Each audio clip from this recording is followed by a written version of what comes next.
You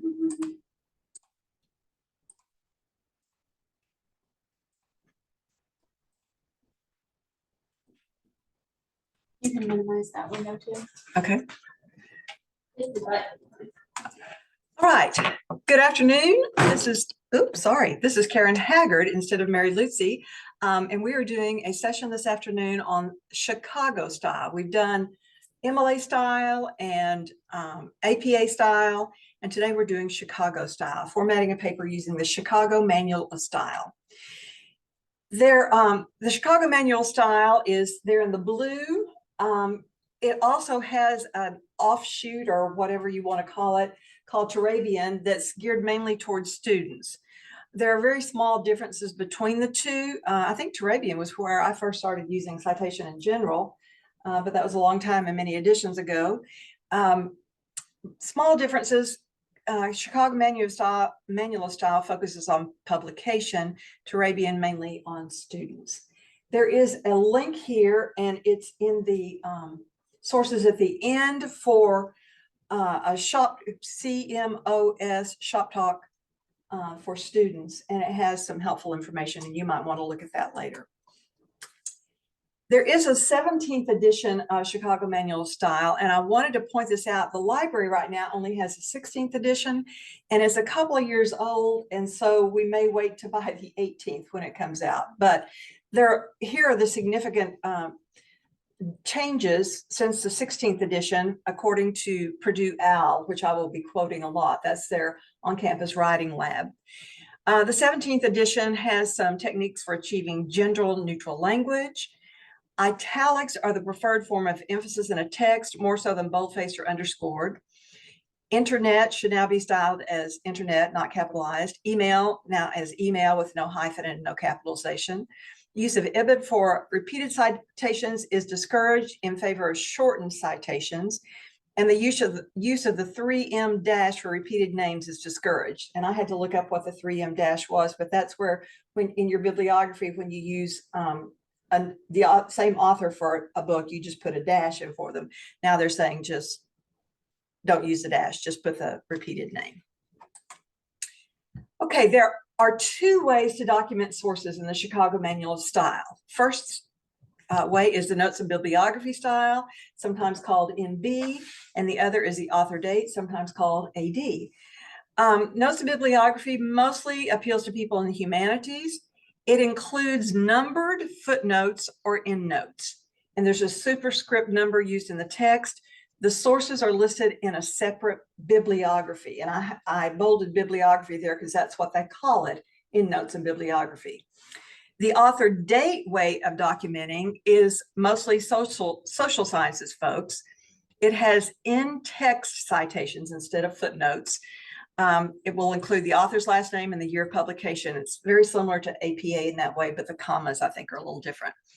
They have at the end a reference list of full bibliographic information. So that's a side-by-side comparison of the two ways.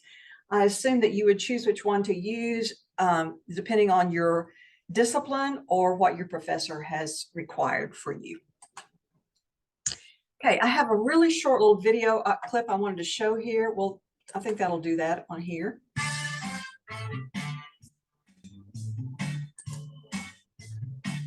Hello everyone, my name is Maduri, and today I'll be giving you an overview of the Chicago Manual of Style. This style was published by the University of Chicago Press and is now in its 17th edition. Another name that is commonly associated with the Chicago style is the Turabian style. And this was created by Kate L. Turabian and is pretty much a simplified version of the Chicago style. And now you'll notice a lot of similarities in the style with MLA and APA, specifically in in-text citations. And we will be looking at that later in this video.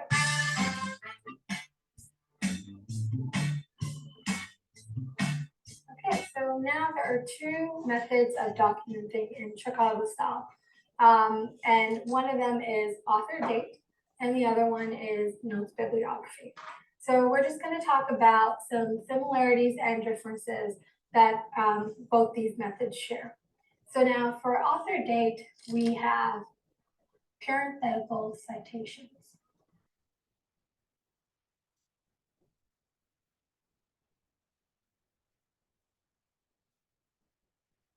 And now parenthetical citations might ring a bell for you. It is similar to what we do in MLA and APA style. The second thing is author date has something that is named a reference list. Now, this is also similar to what APA style requires, where you have a list of your sources. In notes bibliography, however, you have footnotes or endnotes.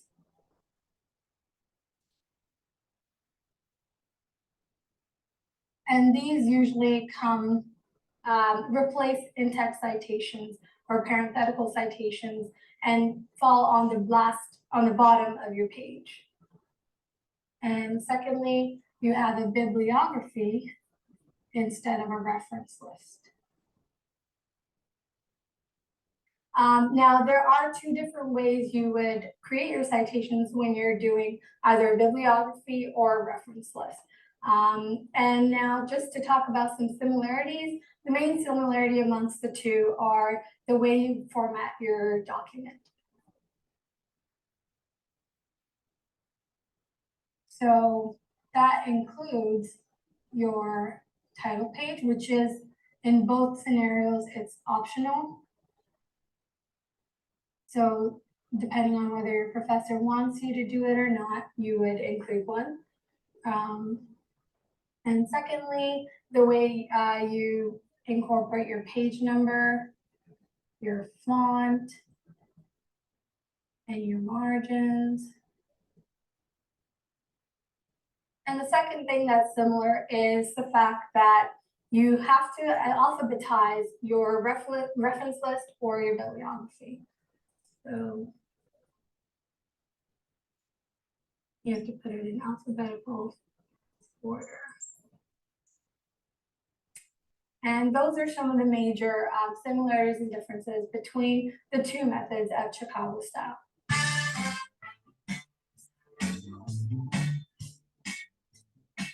These are some of the main components that are outlined in the Essential Guide for Chicago Manual Style 17th edition. Now, something to keep in mind is that your professors may have a different expectation when it comes to documenting. So it's always best to follow their requirements when it comes to doing their assignments. And remember, it's always better to oversight than undersight.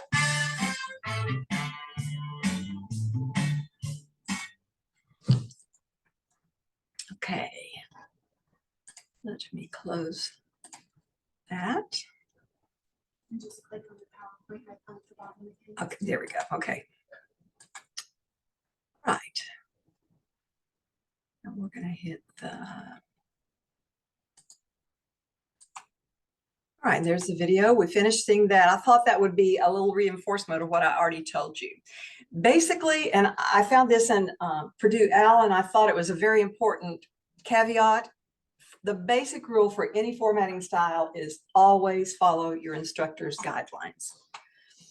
Okay, so here's how we format the paper in Chicago style. The page numbers begin on the first page of text. It's an Arabic number in a header. The margins are no less than 1 inch all the way around. You can use subheadings on longer papers. The font should be a readable font. Times New Roman or Courier are preferable. And size 10, but 12 is definitely preferred. And since most of your professors are probably old enough, they would probably prefer 12 because it's easier to read on eyes that are starting to need glasses.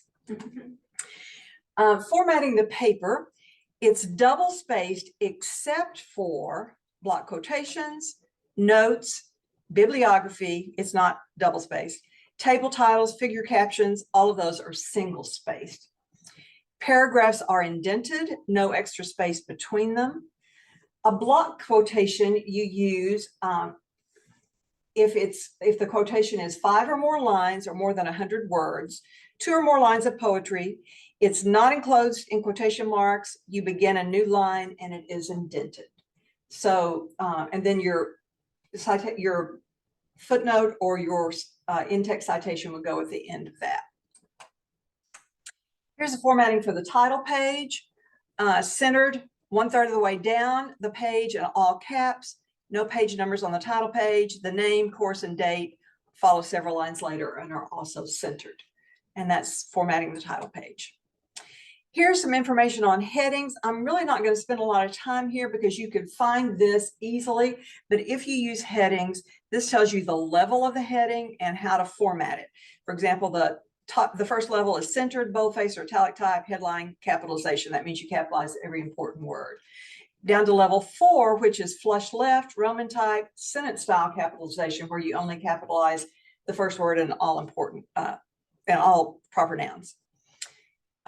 And here's just an example of how that would work in a paper 5-level heading system. There's the contemporary literature, that's the level 1. Here's level 2, level 3, level 4, and level 5 just starts out right here and then goes right on with the paragraph. If you want more information of that, consult the Purdue OWL if you have a paper long enough to need headings. Okay, now let's talk about citing within the paper. The author must identify sources of direct quotations or paraphrases and of any facts or opinions not generally known or easily checked.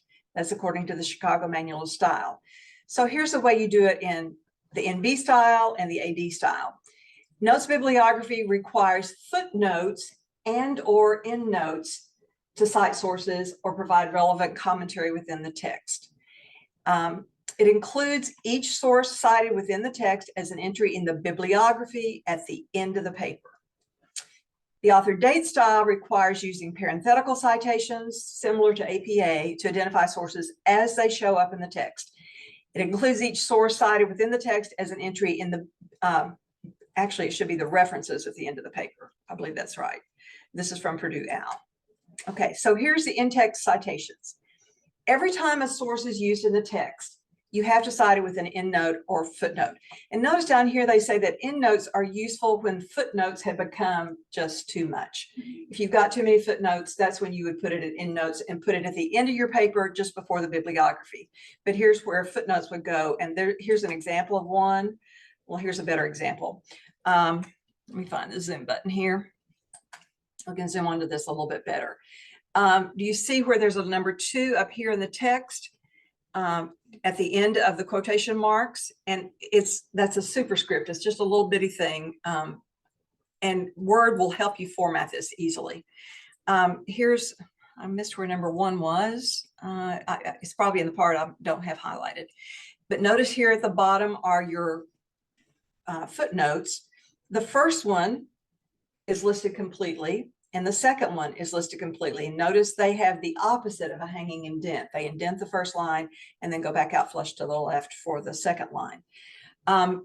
Footnote number 1 is a complete bibliographic note or citation for a book. And the first time you put it in here, you use it like this. Then after that, you can shorten it, which usually is just the author's last name and a keyword version of the work's title in 4 or fewer words. Notice they do have the date and the page number here, but that's for a footnote. Oops.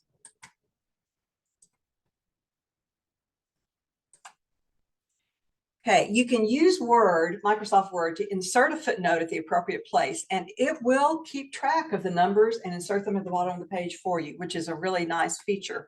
This is kind of what it would look like in Microsoft Word. This is my paper. A footnote goes at the end of this sentence. And when I put insert footnote, this is what I get right here. Actually, it will give you, this is one way you can look at it. Another way, it will give you a place to put the information about your source, and it will lay out what elements need to be in the source. You just fill it in, and then it will put that in your bibliography, save it for your bibliography, or use it down here for your footnote. And it's already making space for your footnotes, so you don't have to wait and measure at the bottom of the page. It's already putting them down there. You just click the insert button here and it does it. It's really kind of a nice feature. I have a question. Yes. Is it optional whether or not you put a space between footnotes? Because here there's not one automatically, but in the previous example there was. I don't know. Okay. I'm sorry, I don't know that. I didn't even think about it. I think that really is a little space. It's just so small here that it looks like it's so probably a space in between it. I think the way Word does it for you is probably the right way to do it. I would say that. Okay. Parenthetical is the other way of doing citations. And of course, that means in parentheses. 3 elements belong in the parentheses: the author's last name, the publication date, and the page number, if applicable. There is no punctuation between the author and the year, but there is a comma between the date and the page number. And that's kind of obvious because you want to separate those 2 numbers. Place the citations before a mark of punctuation when possible. So if you have a period at the end of a sentence, a lot of times an in-text will come in the middle of a sentence. But if it's at the end of the sentence, put the citation first and then the period after it. A citation for block quotes begins after the final punctuation of the quote. No period is required after the opening or closing parentheses. I'm glad they specified that because I've always been confused. Here's an example of an in-text citation. Notice right here is the author's name, Thomas, 2008, and there's no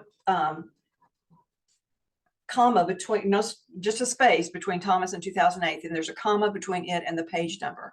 And then here's another one, and because the page is ultimately, it's kind of like a signal clause here to tell you who's doing this quote. His name is Foucault, I guess is how you say it, is here. 1984 is the date. And it's just sort of in the middle of the sentence because that's closest to where the information comes. Okay, here's another one about formatting parenthetical citations. This is an example from Purdue Al. We already talked about don't putting punctuation between the author's last name and the year, place a comma between the year and the page numbers, place author date citations before mark of punctuation. Let me see if I can zoom this one. Whoops. A little better so you can see it. Okay. Notice there, humanity, that's the end of the quote. Harvey, 1990, comma, 12, parentheses, and then the semicolon. By extension, yada, yada, yada. And then page 13, this means that it's the same because it's in the same sentence. They're just putting a 13 to show that this is still Harvey, but it's page 13. This is a quote from someone who wrote back in 1784, but they're using the 1983 edition. So they're showing both of these in the middle. And both of these would have to show up again in the references or bibliography. Come on, Zoom, let me find you again.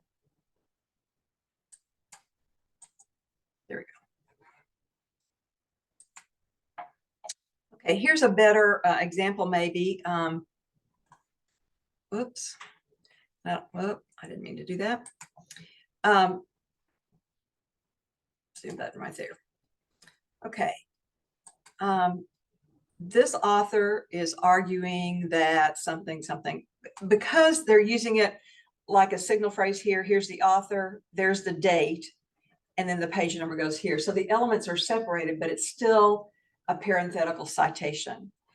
This one is another author with the date, and I think it's going to have the page number down here after the end of the quote. Do you see that, 299? And so sometimes the elements of the citation may be separated, but you use your signal clauses to introduce it instead of just saying, you could have put the whole quotation and then put Jody Dean 2009, comma 30, but the author chose to do it this way instead. It makes for a less boring presentation when you do it that way. Okay, and then let's get to the bibliography or references. Every citation within your paper must refer to a source listed in the reference list or the bibliography. You will use line and paragraph spacing with a hanging indent. And that's where you look for it in Word, is under line and paragraph spacing. This is an example of a bibliography. Notice the title, bibliography, is centered at the top. It is single spaced. Nothing is bolded. The entries go flush to the left, but with a hanging indent for the second line. Single space the entries and double space between. So there's a space between each entry.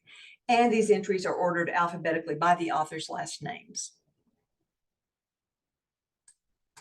And I have a quick question. Yes, let me go back. The bibliography page, the list of sources, is that only needed for the author date style, or do you also have bibliography for the? You build, they're a little bit different. I'm going to show you side by side comparison in just a second. I think this is the author date. This is the author date style, I believe.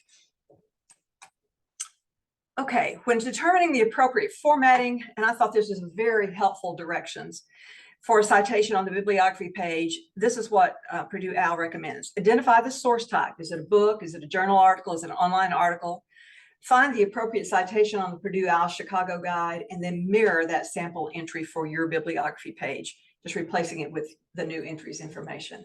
And I think that's really good advice because there are too many rules to remember. Nobody, even people who write all the time, can keep up with all of them. So this is a good advice for doing your bibliography. For electronic journal entries, it's good to use a digital object identifier. And part of the reason for that is that DOIs are more stable than URLs. And as a person who sometimes mines bibliographies for other information, sometimes if I find a good article, I'll look at the bibliography and see where they got their information. I may want to go back to some of those sources. And it's a lot easier to go back to the DOI than it is to a URL that may or may not still be good. Those are usually assigned to journal articles in any medium. You only need to include it if you access the electronic version of the source. If you must use a URL, it said look for the stable version assigned by the journal. The DOI is to be prefaced with the letters DOI and a colon. So DOI colon, and then your number here. This is the notes and bibliography version. That was the author date. This is, I think, no, wait a minute. I get them confused. This is the bibliography from notes and bibliography. The dates are a little different here. I'm going to show you just a second the author date one. This shows just basic entry here, ending with a date and a period. And notice they're double space between, but they're single space, and there's the hanging indent. They're almost exactly what, like, identical to the MLA of like version 6. Mm-hmm.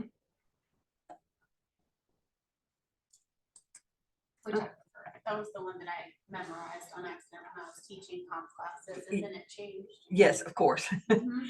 All right, this is the author date. Now notice this one where the date is, the date was the last thing in the other entries, but the date has been moved up here and it's right after the author's name. So the date is of importance in this one. I think my next slide, no, let me go back a second. Let me go back and make sure we understand those differences. This is the author date. Notice where the date is. And let me go back one more slide. And here's the notes bibliography. See where the date is in it? That's the major difference. I just had a follow-up question. So this is for the footnote version, this bibliography. Mhm. Are the entries for each citation here, is the exact same citation and information used in the footnote citation? Almost the same, I think. Yes, for the first time it's cited, not the shortened version, but yes. Right, okay. So Yes, I believe they're pretty much the same. Okay. I'm looking at the first one to memorize it, and now let's look at the next one, and we'll see if Okay. the Giorgio Agamben one is the same. I think it's the same. Yeah, the only difference is that the date is The date. in the other one. No, I just been. Yes, I understand what you're asking about the citation, and yes, I think they are the same as the citation. Okay, here's a helpful hint. The Purdue OWL site has some posters that you could download. They call it a poster, but it's really an 8.5 by 11 sheet of paper. You can make it that way. And I would keep it handy for reference. I printed some out that I have available here with one on one side and one on the other, which I thought was helpful. The Bourne Library also has a site sources research guide that you can find on our webpage. And we have books for citation in the reference section of the library on the first floor. And so those are always available to students also. Now, I wanted to just add a little extra thing on this one, how to use citation tools in databases, because that's where sometimes it gets confusing. And I thought this might be helpful to you. I looked for an article. This is from EBSCO's Academic Search Complete. I was looking for stuff on plagiarism and higher education and consequences. And this is the article I found. On the side, among their tools are the cite button. I think Google Drive, you can save it to Google Drive, save the document or save the citation, but your cite button is definitely right here. And if you click that cite button, you're going to get this citation and you just choose the format that you want. And they have several of them listed there. These are alphabetical, I believe. So there's the APA and there's the Chicago. So you could just copy and paste this into your bibliography page, which you might already have formatted. I would suggest doing that. And but just be careful because sometimes the formatting doesn't carry over. This is ProQuest Central. So it's a different vendor for this database. And their cite button is up here at the top. And you click on the cite button. And then it gives you the option here for, I'm not sure in EBSCO which one they were giving you the option for. It just says Chicago. But here they give you the option for either author date or notes bibliography. So it's very specific to which The other one. was author date. The other one was author date. Okay. Okay, and then you can just copy that into your bibliography.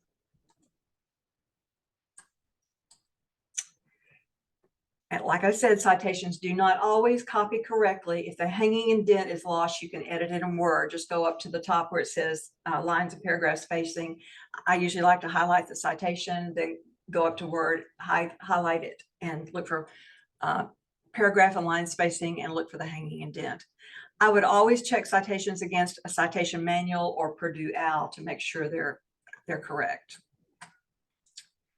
And now here's the part about making templates. And we did this in our other two classes, so I won't go over a whole lot here, but you could do it one of two ways. Dr. Litzy showed us yesterday how to just make a Word document and save it and replace the information.